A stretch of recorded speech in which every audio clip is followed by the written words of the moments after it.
Hello, welcome to Homesteading Northwest Florida.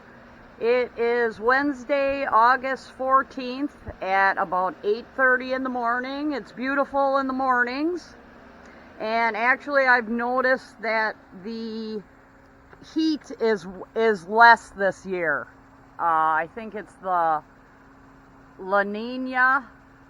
It is only 82 degrees. I think it reached a low of like 78 last night, something like that. So yeah, we have had less heat here. It's only been 96, but today's supposed to be 100. So I have got my garden going here, and I have these pepper plants in the shade, kind of, from this trellis and the bamboo for part of the day.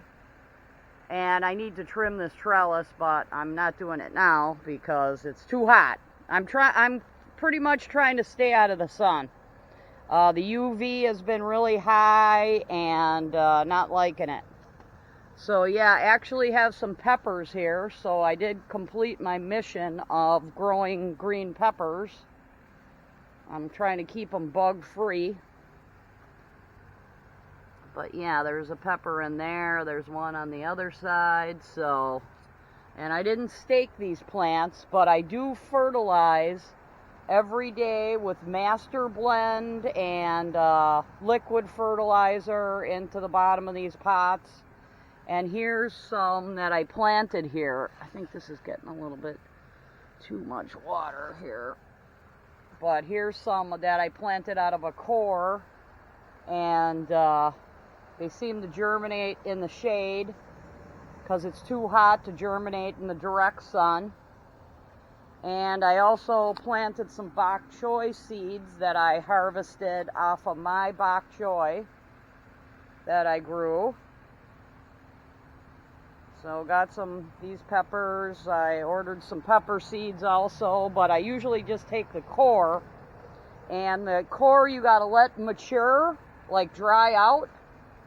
And then that's bok choy right there in that container. Lettuce is doing okay. I planted a few lettuce seeds here. We'll see what happens. What's this? No, that's nothing. But there's a lot of caterpillars, a lot of moths around here. Tomatoes, I think it's even too hot for them, but I will try again with that and get that going. These all get like eaten as soon as they come out, these tomatoes. Even if I do spray with BT. Had a volunteer one there. That one had wormhole. They go underneath where you can't even see the wormholes. And I'm gonna start a new container here, little small container. But this is how the soil kind of acts here. Is underneath here, you really got to drench it because it doesn't take on water right away. See, this is all dried out. So that's how the soil kind of acts, like it's immune to water. You know, if you don't water for quite a while.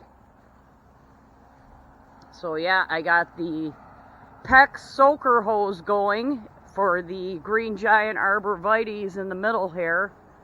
And it does seem to be working pretty good. Still, didn't get ripped up by animals. And I will be able to move it easily. But today's supposed to be 99 degrees. The days are getting obviously shorter to me. Yeah, here's the PEX soaker hose working here.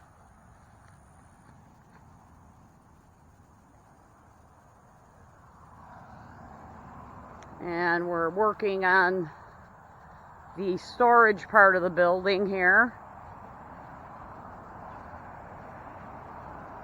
Keep on watering this copper top viburnum here every other day at the base. But yeah, we're going to be working on, we're restoring this part of the building here on the inside. And we're going to give everything a good water here. Here's my other raised bed that I did repair. And it had eggplants But I just chopped the eggplants to the ground because they were getting pretty tall, and I have enough eggplants.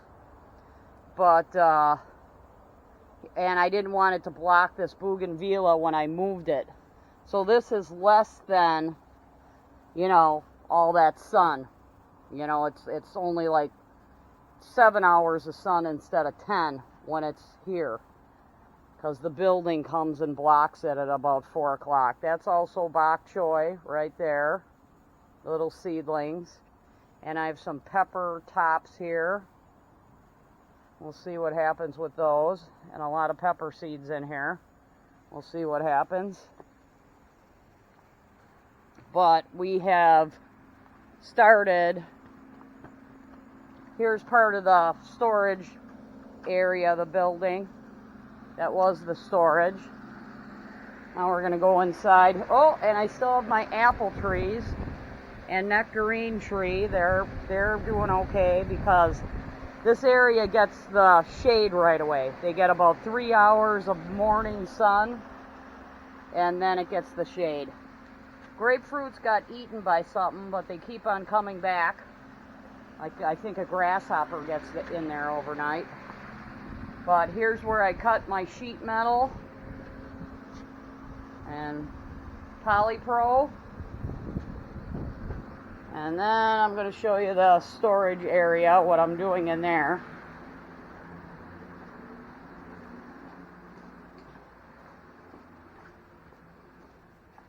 Yep, here's the storage building that had a leak in the ceiling. I think one entire like 2x4 rotted here, but I am restoring these boards here, and I'm gonna take a piece of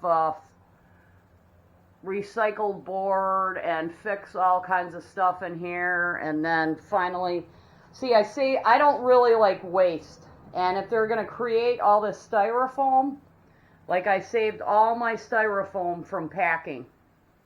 And if they're going to create all this styrofoam, I'm going to use it in these walls. So, you know, and these areas, I have a piece of aluminum metal.